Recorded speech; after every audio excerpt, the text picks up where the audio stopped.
I'm Aubrey Sitterson, and this is SKALD. You're listening to the only story that matters. It's a serialized story that I write myself and I record in one single, flawless take each and every week. This episode picks up right where the last one left off. But honestly, don't worry about going back. Not yet, at least. First, listen to this, the best episode of SKALD yet. And then, once you're hooked, you can go check out the previous episodes of the podcast. Or, if you prefer prose, you can pick up the ebook volumes, available exclusively on Amazon. This isn't me reading you a story. This is me telling you a story. This is SKALD, part 78.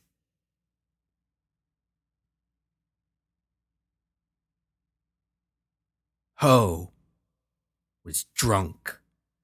Blindingly drunk.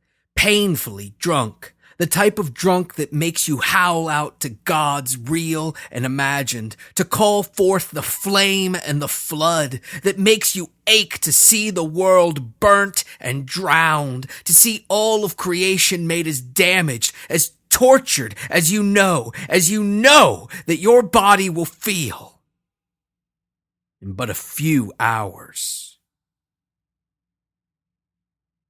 But though Ho felt that devastation, felt the defilement building in his stomach, felt the bile congealing into a solid core of misery that sat heavily in his gut,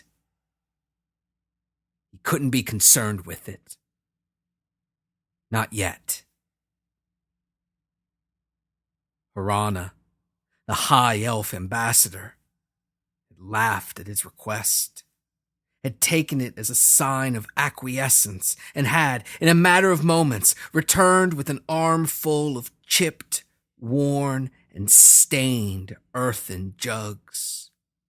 Simple, handmade vessels, never meant for more than a few uses, ones prone to crumble and disintegrate, sending the poor folks that made them scrambling for new ingredients so that they and their children would not go thirsty. But Ho was very thirsty. He was parched. He was dying of thirst. So before Harana could even speak, he had seized one of the jugs and tipped it back into his waiting mouth. Ho had frequented Ravana's worst establishments, its most disgusting taverns. He had guzzled the most hateful rot gut imaginable, and in doing so had drank sailors, miners, and laborers of all kind under the table, had outdone men known for their hardy constitutions. But even Master Ho, was unprepared for what rushed into his mouth and dribbled down his chin. It wasn't some foul wine. It wasn't wine at all. It was beyond rot gut, or beneath it, far, far beneath it. It was some repulsive liquor, unfiltered, unrefined, but distilled to a heinous degree. It tasted like fire, and it burned even worse. The smell made him drunk before he had even tasted it, and it scalded his throat as it clawed its way down to his stomach. It was wretched, and it was foul, an agent that managed to preserve those clay pots even as it eroded Ho from the inside out. He gagged. Coughed, he winced, and he groaned, and as Harana laughed, he tilted the clay jug back once again. He didn't remember Harana leaving him. He didn't remember anything after that second swig. But now, looking out through bleary eyes, he struggled to remember whether the high elf had really brought him 6 jugs, or if he was just seeing double. He chuckled to himself, though in doing so, he summoned up a blotch of bile, one comprised of too much of that vile liquid. Rather than risking feeling it tear at his throat for a third time, he spat it out on the ground, where it sat quivering in the yellow light that bathed the room. He laughed again, but more carefully this time, so as not to inflict himself with any additional, unnecessary suffering. He laughed at the question of whether there were 3 or 6 jugs, because truthfully, it didn't matter. However many there were, however many there had been, now they were all empty. Ho forced himself to his feet, not because he wanted to. All he wanted to do was lay back down, to hope that the hangover that was most certainly coming would have the decency to simply finish him off, to guide him into a death that he would neither notice nor mind. But he stood because he had to, because even though he felt as if his body was already halfway there, he knew that death in that hole, in those labyrinthine tunnels, in that sickening, jaundiced light, was not something he wanted.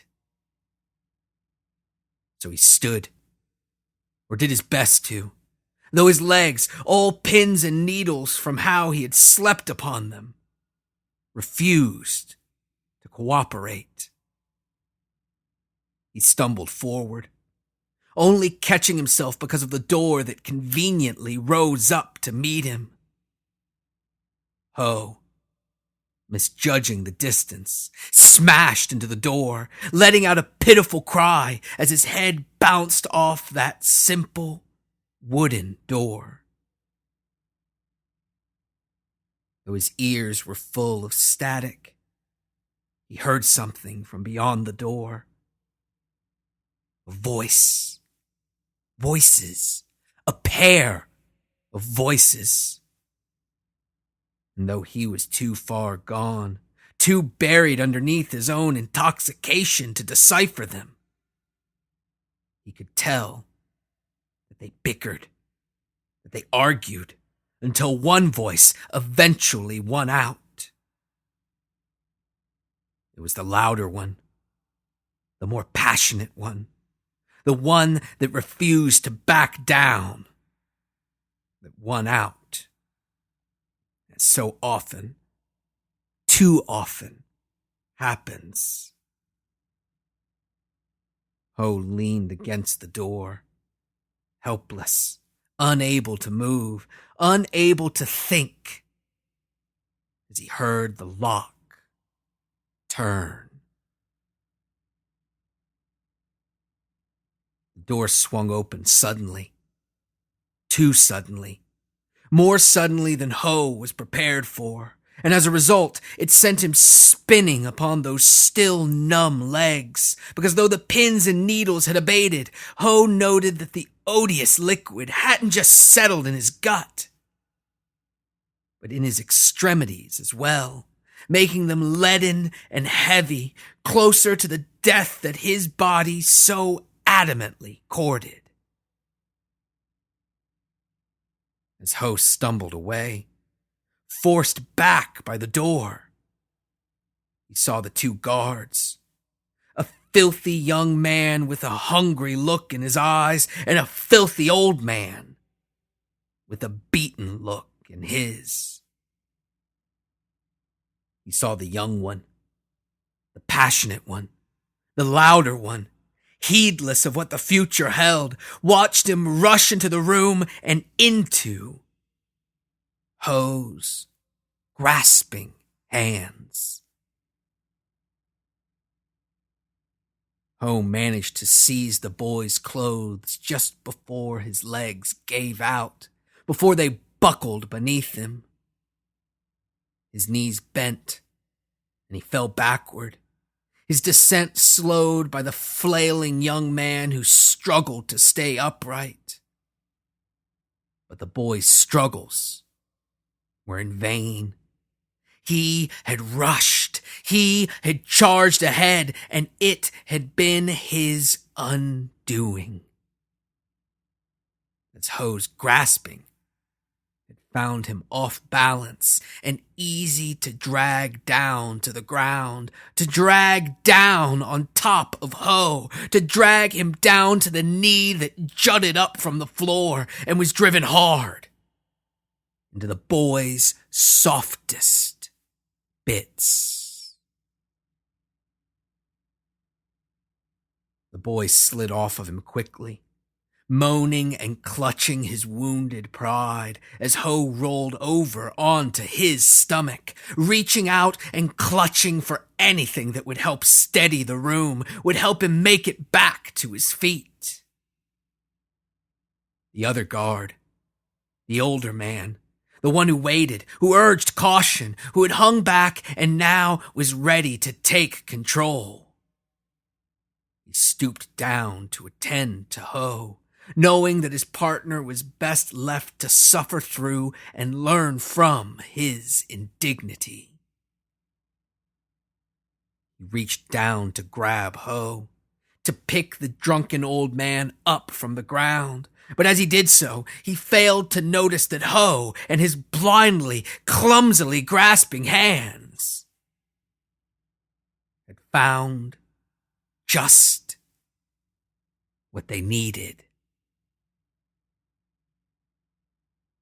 The clay jug smashed into the man's head with a sudden, unpredictable burst of speed, a quickness belied by Ho's shambling, disastrous state. The jug wasn't enough to kill the man. It wasn't even enough to knock him unconscious or disable him. But the blow was just enough to distract him. The man, momentarily dazed, straightened himself back up. But as he did so, Ho straightened himself as well. And when the man looked out, he saw those glazed-over green eyes, shining beacons in a face stained with spit and with bile. But what he did not see was the elbow that crashed into his temple, sending him mercifully into darkness. As the man crumpled to the ground, Ho willed his glassy eyes to focus, commanded them to search the ground around the young boy's writhing body. And soon enough, though not as soon as he would have liked, Ho found that for which he searched. The keys. The ring of chunky, chipped and worn skeleton keys, the ones that the boy had used to unlock Ho's cell. He gathered up the 2 remaining jugs. He'd only had 3. He chuckled, and once again spat out bile upon the floor. He held the jugs awkwardly in one arm, and stumbled out of the room, closed the door, and locked his guards inside. Pocketing the keys, Ho came to a distressing realization. He had no idea where he was.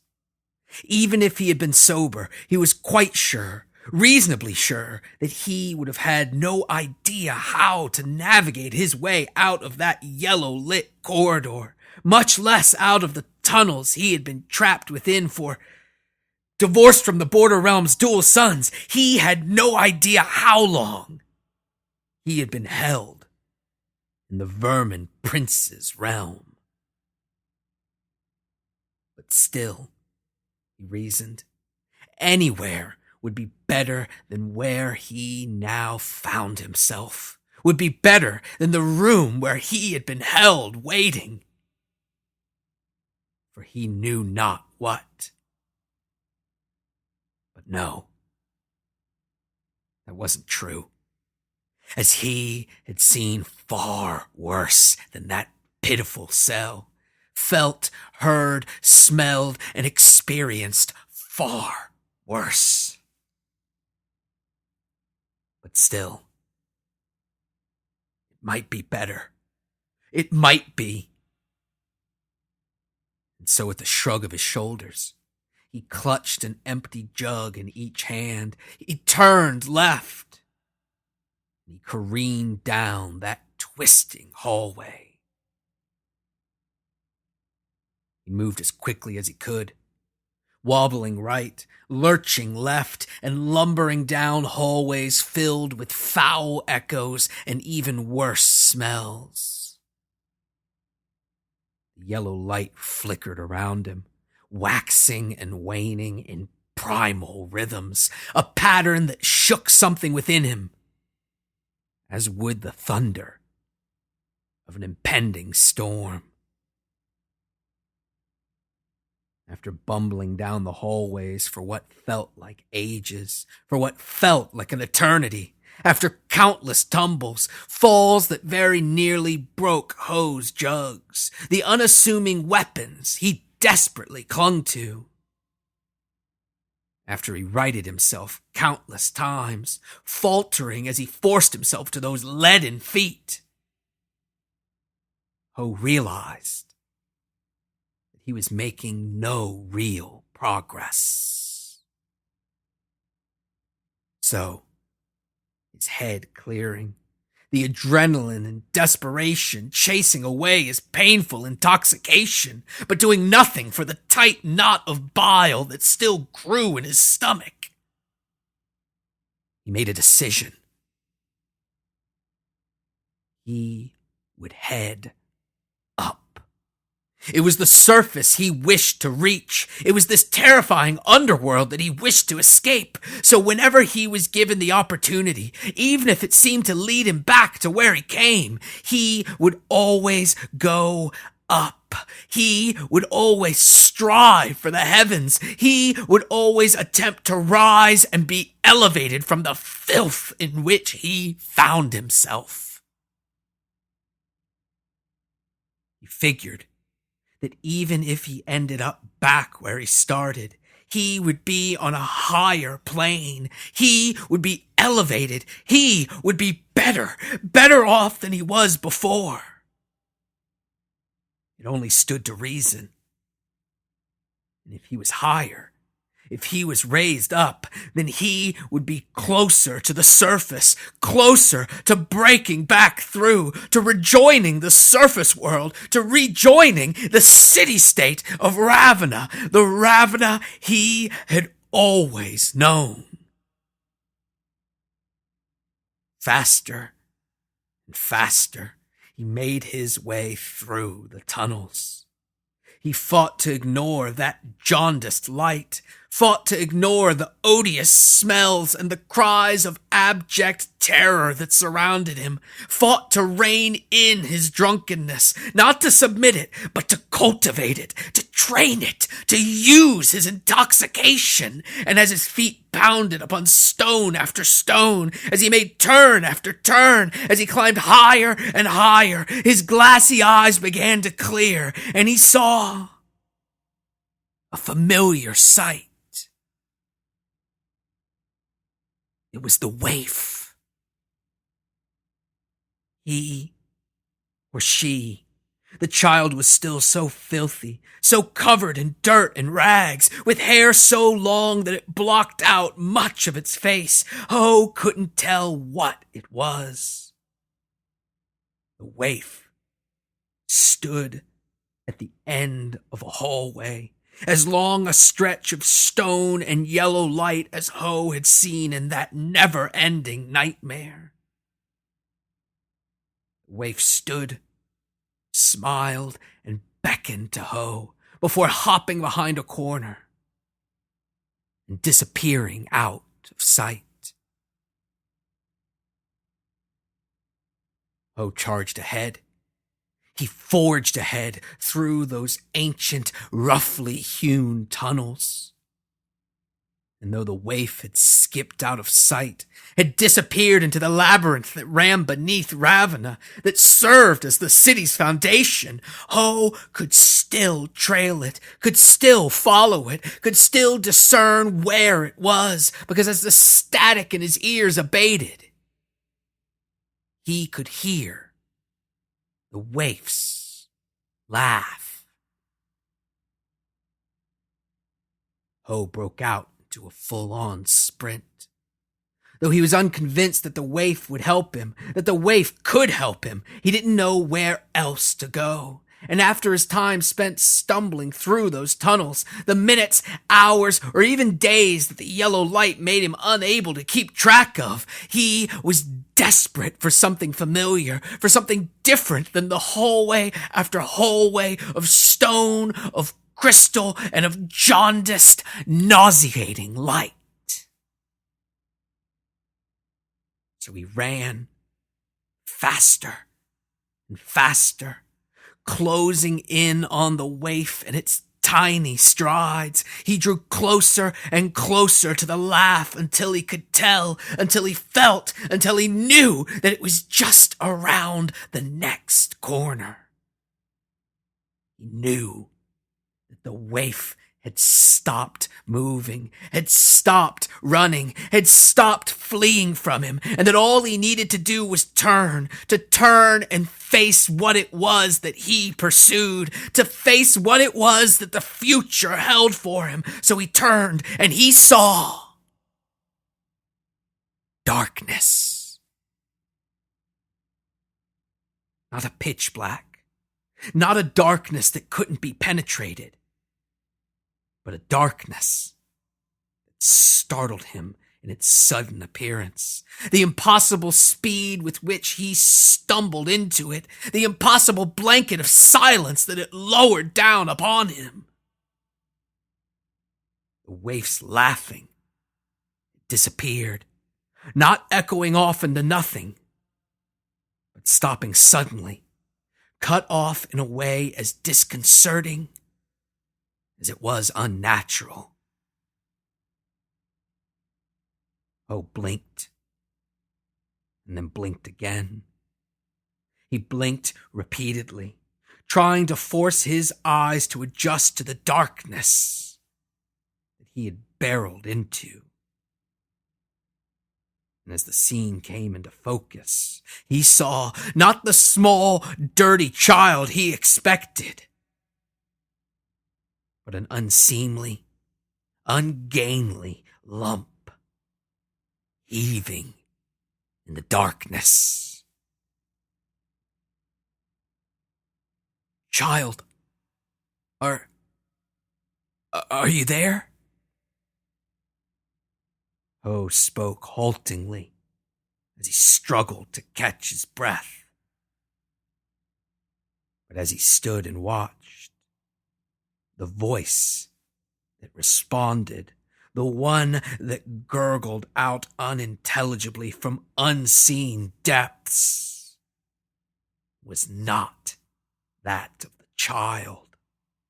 Ho stood in stark terror as the lump unfolded itself, revealing not a formless heap, but rather a maladroit horror, a tiny body festooned with too many legs, boasting too many joints that bent in too many ways, a withered, flabby body with two pairs of wide, heavily webbed wings that fluttered uselessly, unable to raise the creature's bulk off the ground, where, at its fur-covered feet, lay a small, bloody mess, one with dirty, shaggy hair that covered its face.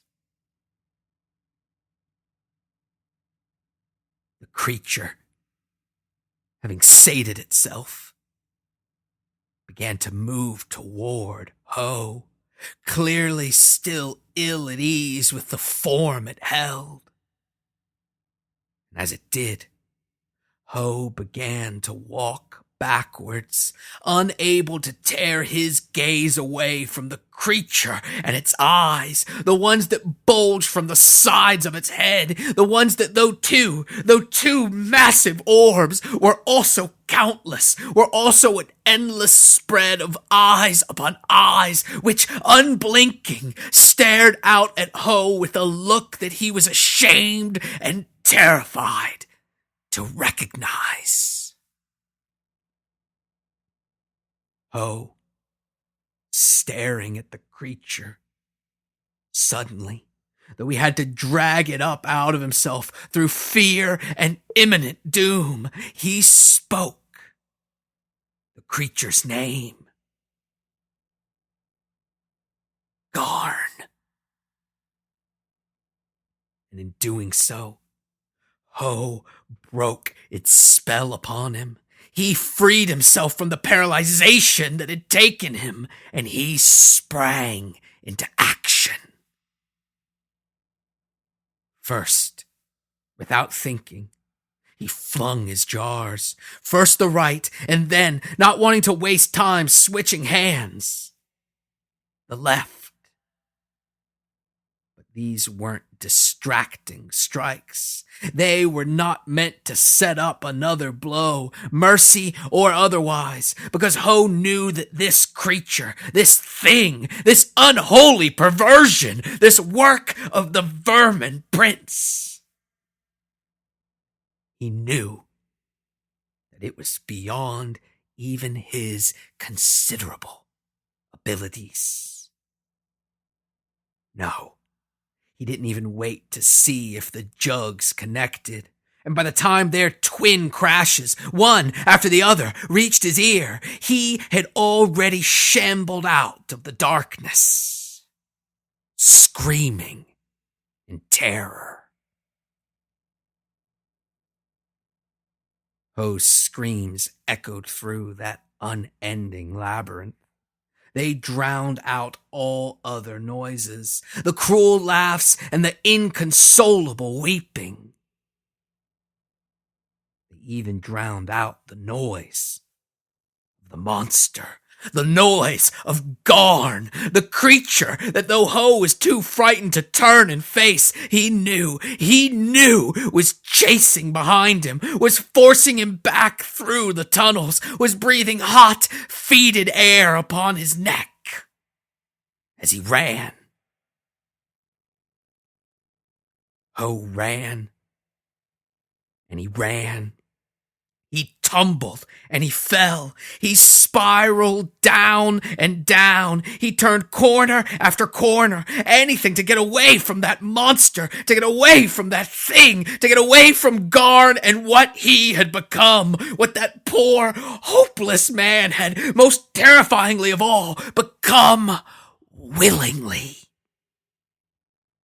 What Garn had chosen to allow himself to be turned into, how he had chosen to be debased and transformed. Ho ran, and he ran. Down corridor after corridor. He ran for so long that he didn't even know if Garn was still behind him, if what Garn had become was still behind him. He ran so far that he didn't even care. He ran without looking, without thinking, ran only with fear to motivate him, fear of what that world could make of someone, and most of all, of what that world could, if he wasn't careful, make of him.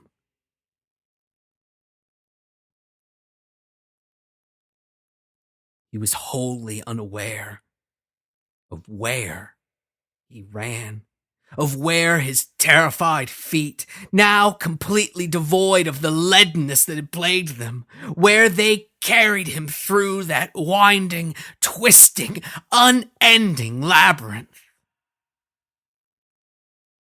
So Ho shouldn't have been surprised, shouldn't have had what little air remained in his lungs sucked out of them, shouldn't have let out a wailing, helpless cry, one that the jaundiced light flickered in time with. Ho shouldn't have been laid low when he found himself back where he began. But though he once again looked upon that simple wooden door, the one that he had spent minutes, hours, days, he knew not how long he had spent locked behind it, now it was not locked. It was not even closed. It hung ajar, and from within there came a strange, unsettling light. Not a jaundiced one, but a warm aura of an unmistakable pinkish hue. And in the center of the room, there sat a grinning figure cloaked in pink smoke, a figure that rose slowly upon one good and one crippled leg, a figure that grinned at Ho as he gibbered wildly, madness beginning to set in. The figure tightened his cloak around him, and he spoke. Joy and anticipation welling up uncontrollably in his voice. Welcome back, Master Ho. Now it is I who shall teach you.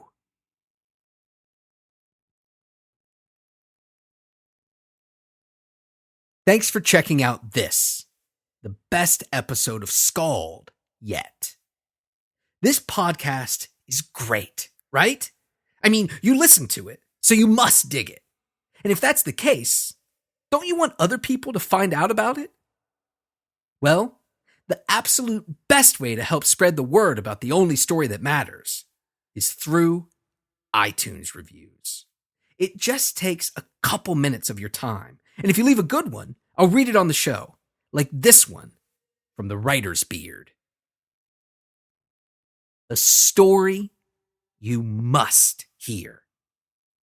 If you're a podcast junkie like I am, you need to check out SKALD. If you like fantasy or just want to get absorbed in a gripping tale, I cannot recommend it enough. You're not just being read to. You're being told an engrossing, brutal, and epic fantasy narrative. Believe me when I say this is a story that you need to hear. The work Aubrey puts into making the show flawless in a single take elevates it far above any other podcast. It sounds like nothing else you have ever heard, because it is like nothing else you have ever heard. What are you waiting for? Stop reading this and start listening. Reviews are awesome. They're a totally free way to support SKALD.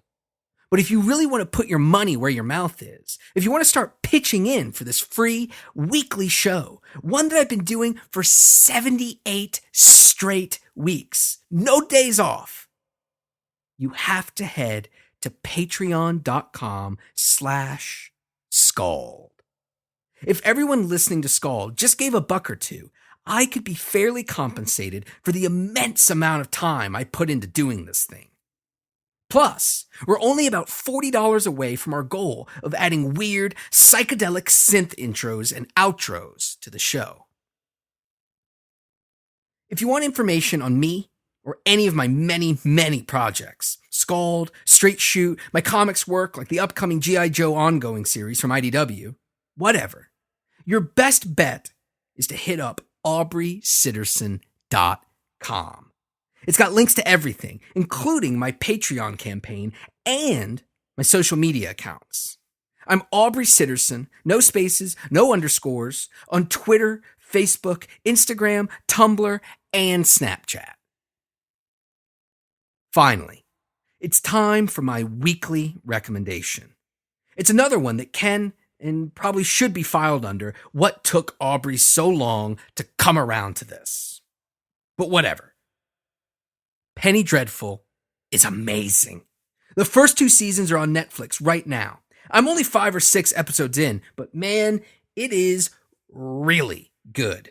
Really smart and really sensational and exploitive, but in a really, really great way. It's like the best version of the League of Extraordinary Gentlemen, but with all traditional horror characters. It rules. Go watch it. Thanks for listening. I'll talk at you next week.